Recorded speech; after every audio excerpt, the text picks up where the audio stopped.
জানেন কি ফুটবল জগতে মেসির সবচেয়ে বেস্ট ফ্রেন্ডকে? তার নামটা যদি আপনারা জানতে চান তাহলে অবশ্যই পুরো ভিডিওটা সঙ্গে থাকবেন। আর যদি ভিডিওটা ভালো লেগে থাকে অবশ্যই ভিডিওটা দেখে লাইক কমেন্ট শেয়ার করে দিবেন। সালটা ছিল 2005 সাল। হয়তোবা মেসিও ছোট, কত 14-15 বছরের ছেলে, তার বন্ধুরও 14 বছর বা 15 বছর এমনই হবে। তখন আর্জেন্টিনার যুব বিশ্বকাপ খেলা হইতেছে।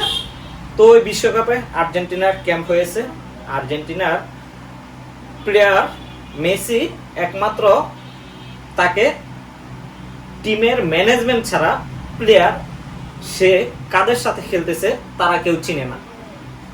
আর তার বন্ধু যে সে আর্জেন্টিনার যুবা মাঠের এক ধরনের গ্যাংস্টার, সে পুরা মাঠ যেমন দাপিয়ে বেড়ায় টিমও সেরকম কন্ট্রোল করে, মানে গ্যাং লিডার বলাই যায় তার বন্ধুকে। যখন মেসি আসছে সরাসরি বার্সেলোনা থেকে, আর সবাই তো আর্জেন্টিনা থেকে ক্যাম্প হয়েছে, যখন মেসি এক রুমের ভিতরে আছে, রুমের ভিতরে সবাই সবার সাথে পরিচিত হইতেছে। মেসি এমনি কথা কম বলে, হয়তোবা রুমের এক কোণে বসে আছে মেসি।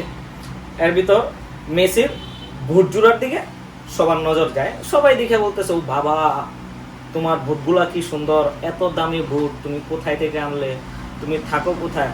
তারপর তার বন্ধু আসলো, তারপর দেখে বললো এটা কে? তখন ওর রুমমেটরা বলতেছে বা ওর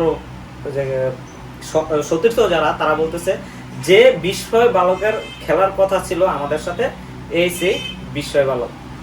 তারপর তার বন্ধু জিজ্ঞেস করতেছে তোমার জুতাগুলো কোথা থেকে আনছো? তো মেসি স্বাভাবিকভাবে বলতেছে আমার জুতাগুলো আমার বাবা এনে দিয়েছে, আমেরিকা থেকে আনানো হয়েছে।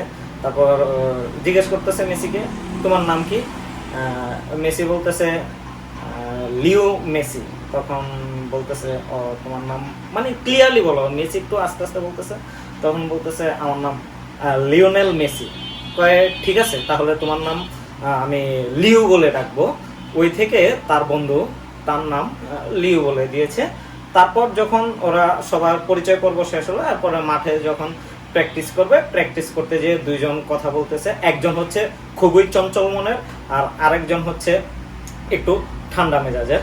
মেসি ঠান্ডা মেজাজের, কিন্তু তার বন্ধুটা খুবই চঞ্চল মনের। হ্যাঁ, তারপর বন্ধুরা বলে রাখি, যদি আপনারা গেস করতে পারেন তার প্রকৃত বা তার সেই চঞ্চল বন্ধুটাকে, অবশ্যই কমেন্ট বক্সে জানিয়ে দিবেন। তারপর দুইজন একসাথে হাঁটতেছে, এমন সময় টিম ম্যানেজমেন্ট এসে বলল যে তোমাদের থাকার জন্য দুইজন এক রুমে রুম শেয়ার করে থাকবে।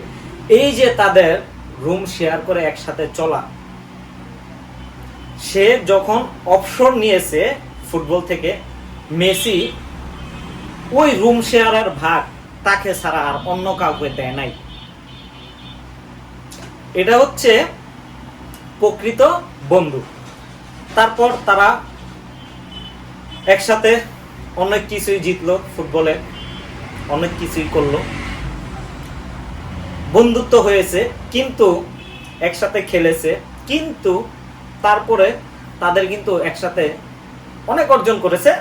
লাস্ট পর্যন্ত ওয়ার্ল্ড কাপ শিরোপা জিতা হয় নাই। যেহেতু ওয়ার্ল্ড কাপ শিরোপা জিতা হয় নাই, তার আগেই সে আর্জেন্টিনার দল থেকে ছিটকে গিয়েছে। গত বছর ওয়ার্ল্ড কাপ হইল, গত ওয়ার্ল্ড কাপ 2022-এ তার থাকার কথা ছিল না, কিন্তু সে মেসির পাশেই থেকেছে। এটা নিয়ে আমি আরেকটা দ্বিতীয় পর্বের ভিডিও করব। যদি আপনারা এই ভিডিওটাতে ভালো পারফরমেন্স দেন তাহলে আমি আরেকটা ভিডিও করব। লাস্ট পর্যন্ত তার সেই বন্ধুটার নাম কুন আগুয়েরো। কুন আগুয়েরো হচ্ছে মেসির ফুটবল জগতের সবচেয়ে বেস্ট ফ্রেন্ড। এমনি ফ্রেন্ড আছে, Neymar friend, Messi, Di Maria friend, Otamendi friend, Mascherano friend, তার কিন্তু ফ্রেন্ডের অভাব নেই। কিন্তু মেসির প্রকৃত বন্ধু এই কুন আগুয়েরো। মেসি নিজের মুখেই বলেছে তার মতো প্রকৃত বন্ধু মেসি আর পায়নি। এই কারণে তার রুম কাউকে শেয়ারে নেয়নি। মেসি একা একাই থাকে রুমে। রুম শেয়ার কাউকে দেয় নাই এখন পর্যন্ত, কোন আগেরও অপশন নেওয়ার পর। হ্যাঁ বন্ধুরা, এটা নিয়ে আরেকটা দ্বিতীয় পর্বের ভিডিও আমি তৈরি করব। যদি আপনাদের কাছে ভিডিওটা ভালো লেগে থাকে অবশ্যই লাইক কমেন্ট শেয়ার করে দিবেন। আর 2022-এর ফুটবল বিশ্বকাপে কোন আগেরও কিভাবে মেসির রুম শেয়ার করেছে বা কি টেকনিকে, এটা নিয়ে আরেকটা ভিডিও তৈরি